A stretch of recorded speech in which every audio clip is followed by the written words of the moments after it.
Hello children, how are you all? Welcome to the digital classes. Children, I am here with a new topic. Children, have you seen the birds here? Yeah, sparrow and the crane. Where do you find? Generally, we find sparrow in our surrounding, whereas the crane is found near the water bodies. We find rarely nowadays. You ask the parents and the grandparents about these birds. They used to see them frequently. That is, they were present, abundant in those days. Look at here some more birds, children. Parrot and crow. These parrots we used to find with the people all around. But nowadays, these parrots and crows are also not seen frequently. Why? Their number is going on decreasing day by day. Children, look at this bird, children. What do you call it? This is a palapeta. When do we see this? Generally, we try to observe these birds during the festival of Dasara. Right? This is our Telangana's state bird. Commonly, we call it as blue jay Indian ruler. Its biological name is Coracius bengalensis. So, this is found especially in the village background. Do we find such type of birds in our cities? No, we are not able to find. What is missing here? Because of the construction of the massive buildings and the concrete jungle, all these birds are decreasing day by day. So, here we will be studying about this in the present chapter. That is the, so here our topic is biodiversity and its conservation. Yeah, what do you see here? This is a picture of a globe. On globe you see different types of animals, birds, insects, even human beings are also found. You also can see different types of plants and trees. So these are all the different varieties which are present on the globe. What do you see here? You see a tree in a forest. What do you see? You see the large number of birds, insects, honeybees, spiders, snakes, squirrel and many more organisms are taking shelter under them. Children, if we cut down the tree, what happens? Where do these animals and the insects go? They will be not having a place for nestling, so they will be moving all around and they don't get any shelter and they will be dying. So, this forest we have to preserve. When the trees and the forests are preserved, depending upon these forests, large number of herbivores can live there. When the herbivorous number is more, automatically the carnivorous animals also can be seen. So this is how the plants and the forest are helping to maintain the biodiversity of a system. So children, we will try to define what is biodiversity. The variety and variability seen in plants and animals is called as biodiversity. So this is the definition of biodiversity. In other means, it is a biological diversity. That is the diversity in the living forms. One more example we can take here. Just imagine the cricket players, children. Can you name some of the cricket players? We have number of cricket players like Sourav Ganguly, Dhoni, Tendulkar, Virat Kohli, etc. They are all belong to the human species, but everyone is differing. Variability found in organisms are nothing but biodiversity. Though the organisms on the earth look similar, we have taken the examples of cricketers over here, right? They look human being. They have the same two hands, two legs, two eyes, a nose, etc. Everyone is different from one another. So, upon clear observations, the variations are seen among these people. Right, children? Yes. So, these variations in the life form leads to biodiversities of Earth. So, when we study about the Earth as an ecosystem, we find different types of biodiversity. So, we will try to learn more about here. Now, we talk about the Red Data book. What is Red Data book, children? Have you ever heard about this? Yeah, Red Data book is a book which contains each and every species detail. That means the generic name, the species, the first identified place.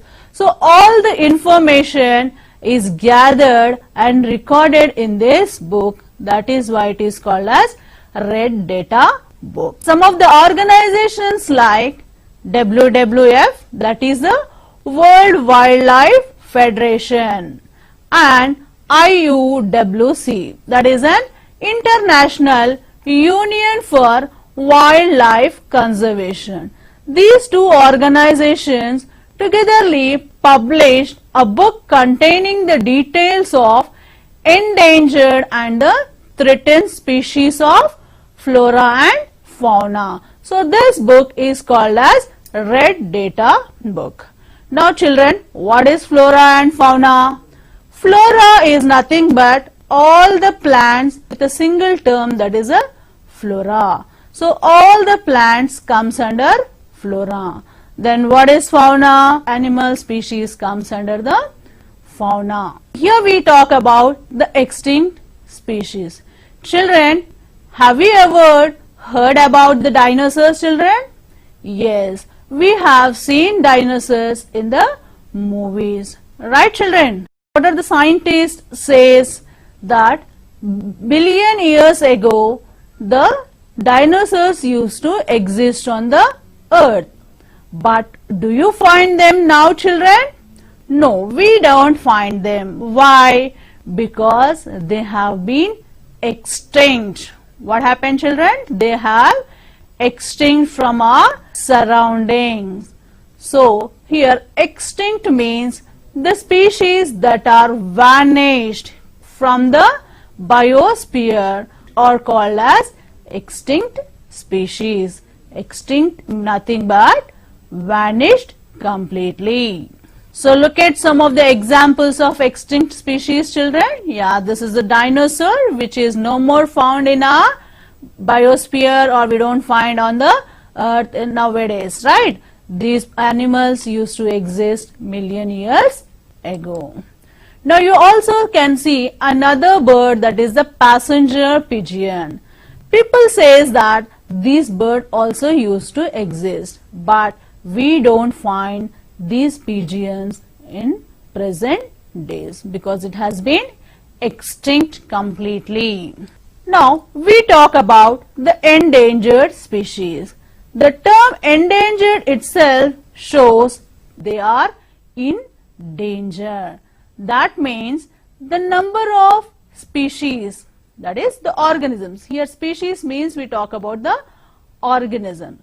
So the organism whose numbers have declined rapidly and the species might be wiped off from the earth in near future. So these animals are going to become extinct in near future. So what we have to do? We have to take steps and we need to protect the animals. Their names will be collected and will be entered in the Red Data book. So children, I think you are clear with the endangered species. We mean to say that the species, the number of organisms are very, very less in the entire world. So their number is going on decreasing. If preventive measures are not taken, these animals will be vanished from the surroundings. Now Children, we take examples of endangered species here. You look: lion, red fox, spotted cheetal deer, loris, single-horned rhino, vulture, black spider monkey, wildcat. These are some of the animals which are listed as endangered species. We need to protect these animals, otherwise we don't find them even in the parks or the national bird sanctuaries. We don't find them. Here we have collected some of the plants also which are endangered. So we call them as endangered species here.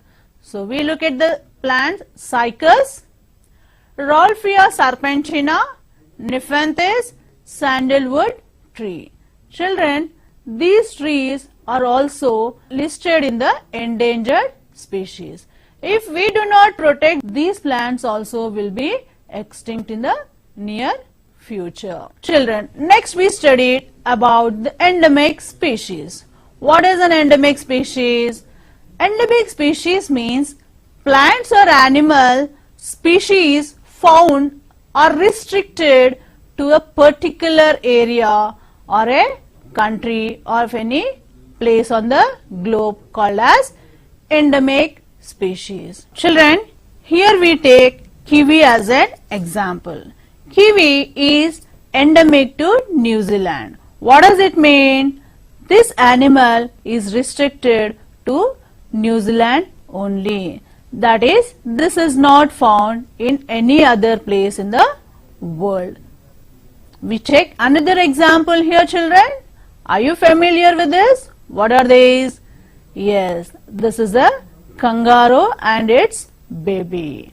Where do you find the kangaroo? Kangaroo is found only in the Australia. So with this, what we say? We can say that kangaroo is endemic to Australia.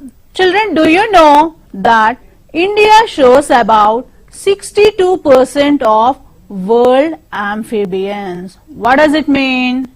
That means to say, if the amphibians are 100%, of which 62% are from India. That means majority of the amphibians are considered from our country. That is, our country has a huge variations.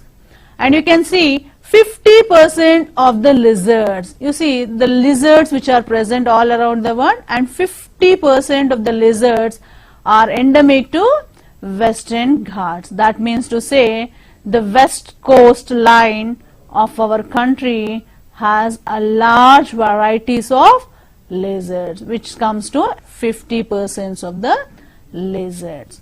So with this we can say our country has wide variety of species. Children, we try to define the term species. Species are nothing but a group of organisms which can interbreed among themselves. We have understood few things, children, here, that some of the animals are listed in the endangered species which are in great threat, right?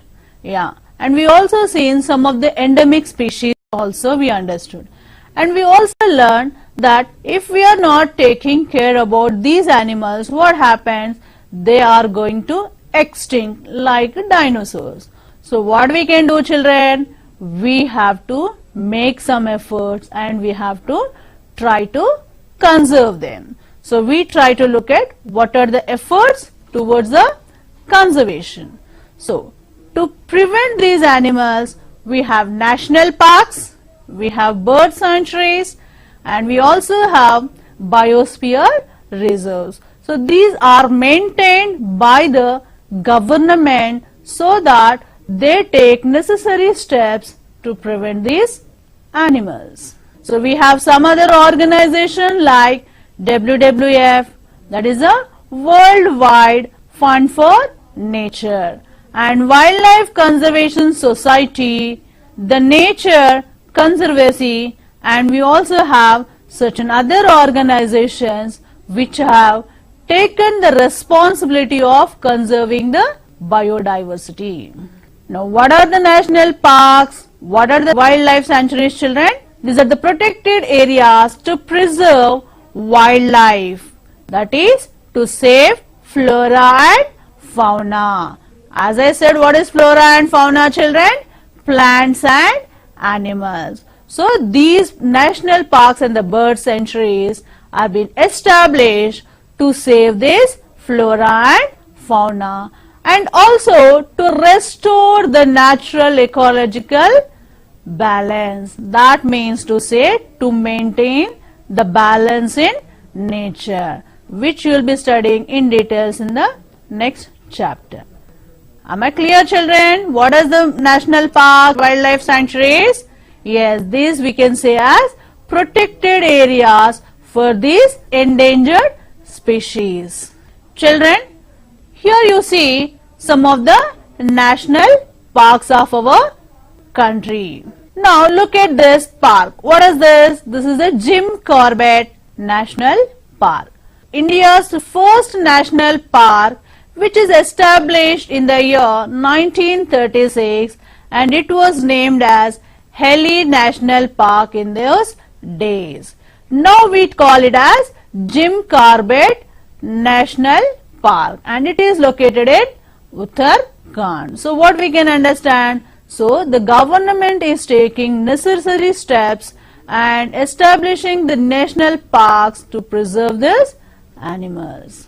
We see some of the sanctuaries of Telangana, children. Here we have a list. Paka Lake and a wildlife sanctuary are found in Warangal district. If you visit Warangal, children, just try to visit these places so that you can find out some of the plants and animals which are protected there. Next we have Etur Nagaram Sanctuary, children. It is also located in Warangal district. Now we have another one, that is the Pocharam Dam and the Wildlife Sanctuary, which is located in Medak, which is specialized for protecting the deers in the natural conditions. Next we have Kinnarasani Wildlife Sanctuary, which is located in Khammam. So these are some of the sanctuaries where especially the birds have been protected and few animal species have been safeguarded in their natural habitat.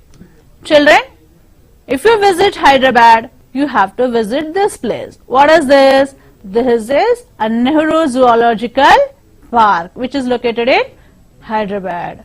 Here you see large number of birds, animals are safeguarded. This is an origin of biodiversity. That means some new species emerges out because of some natural reasons. So we will try to find them. The process often occurs as sudden invasion of organisms like plants, insects, microbes, etc. So suddenly some of the organisms emerges which we might have not seen in the past. So such type of conditions also existing. What do? They interact with each other and form new habitats and increases in number. So as the food and the shelter present all around them, depending upon them, their number going on increases. Here we take an example of Hyderabad pigeon, children. So it is called as invasive alien species. So what is the speciality of this Hyderabad pigeon means? 30 to 40 years ago, all over the Hyderabad, people used to see crow. So crows were observed in the surroundings. What happened gradually? This Hyderabad pigeon has, some of the pigeons have migrated to Hyderabad, and thereby what happened? The pigeon number is going on increasing. As the number of pigeons increased, the number of crows were decreasing. Now if you look at in Hyderabad, you don't find crows, and even if they found, very less in number. So what happened here? This species have been invaded. So they have taken the place of crows. So they are increasing their number. So we can say this is an origin of biodiversity. We also take another example. This is the water hyacinth. This is found in the water bodies. Generally we see some of the pond animals in the pond areas. But whenever this water hyacinth comes into that water body, what happens? The water body is completely getting filled with water hyacinth. As the number of water hyacinth plant increases, the other organisms or other insects which are present in the water going on decreases. So this also can be an example of invasion. Right, children? So now we talk here. Do you know about that 50,000 varieties of rice plants were grown in India? But now we use just a few dozens of them. What does it mean? It means the rice. We might have heard about the varieties of rice. That is a Sona Masuri, Jaya Masuri, BPT. So we hear different types of varieties of rice, children, right? So such varieties, how many varieties were known? More than 50,000 varieties of rice were known. But how many of us are using now? We are only using very few in number.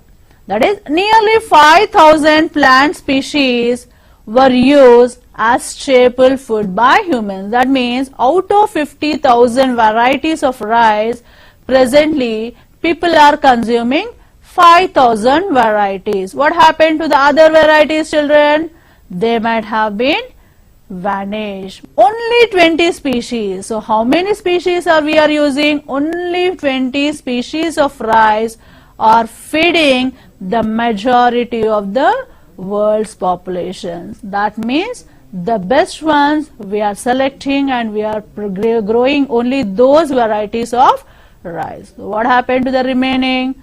Their number has been gradually decreased. Maybe some of them might have been extinct also. So what we need to do? We need to conserve. Now we learned that a new species have been evolved, right? Factors which are contributing for the emerging of new species and reducing the old species. Some of the causes like natural calamities like floods or earthquakes, forest fire. Most of the times human interventions are wiping out these species. As you see, the number of buildings are increasing, the concrete jungle, the place area is becoming like a concrete jungle.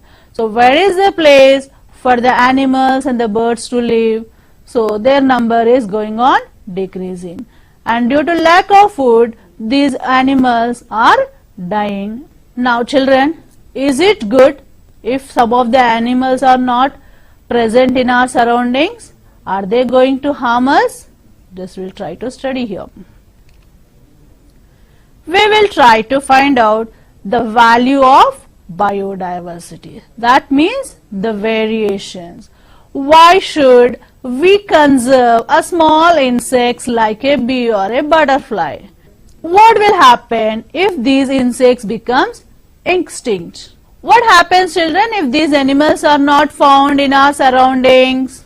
Each and every life forms that exist on the earth is very, very important.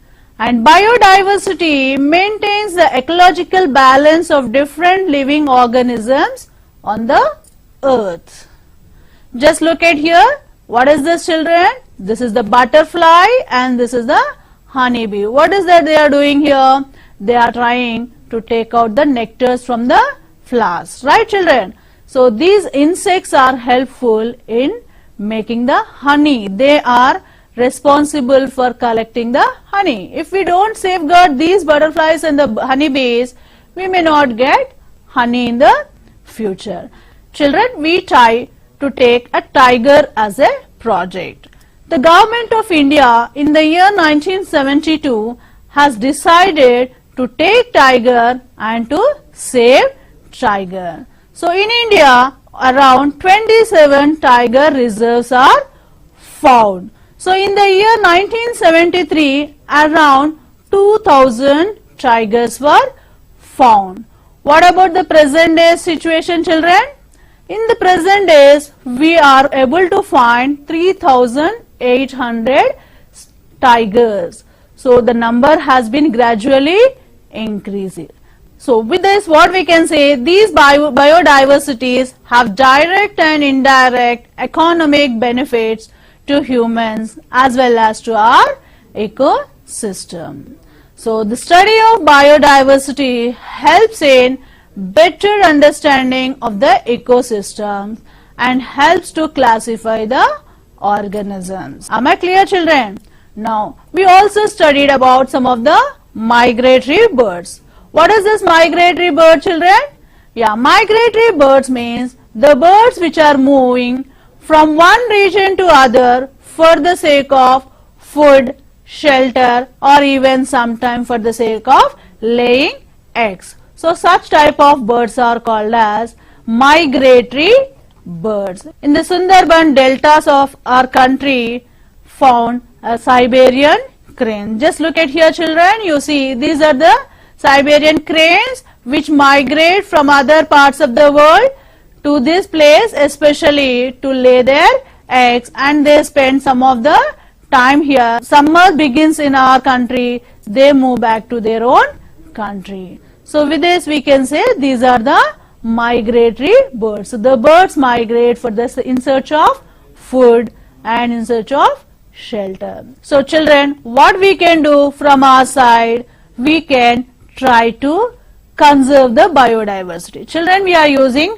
paper, right, in our day-to-day life. Misuse the paper. What happens? We have to cut more number of trees. So what we can do? We can conserve biodiversity by taking up some project. So what we have to do is we can send the paper which we have used, we can recycle it. That means we can use it and we can bundle them and we can send it to the factory where it can get recycled, and so that we can get the paper again. So what happens with this?